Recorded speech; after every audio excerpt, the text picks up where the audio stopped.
সিরিয়ালটা চালু লাগা, গাড়িতে এটা এখনই ভাই। ছেড়ে দিব। এই যে একজন যাত্রী আছে, সে বলতাছে বাসটা 5 মিনিট পর ছাড়তে, সে নাকি নামাজ পড়তে যাইবো। এখন আপনি তো সুপারভাইজার, আপনি কি বলেন? না না, হেরে কও পরে সিরিয়ালে বাস লাগাইতাছি, হেডাই করাইতে সময় নাই কে, যাও যাও। আরে বেটা, সিরিয়ালে বাস তো কয়েকটাই লাগাইছে, এখনো দাঁড়ায় থাকলে হইব? ভাই, ইঞ্জিন ব্যাটারি সবই চেক দিছি, কিন্তু বাস তো স্টার্ট নিতেছে না। কি যে ঝামেলা লাগাইতাছস, ভালো করে চেক দে যা। আচ্ছা ঠিক আছে ভাই। ভাই, আপনাদের বাস এখনো ছাড়েন নাই?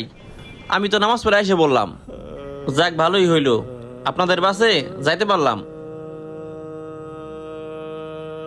ভাই, বাস তো স্টার্ট হয়ে গেছে, এখন আপনি যদি অনুমতি দেন তাহলে আমরা বাস ছাড়তে পারি। আর ওই যে লোকটা নামাজে গেছিল না, সেও আয়া পড়ছে, সিট পুরো বুকিং। আচ্ছা ঠিক আছে, তাইলে বাসটা এখন ছেড়ে দে।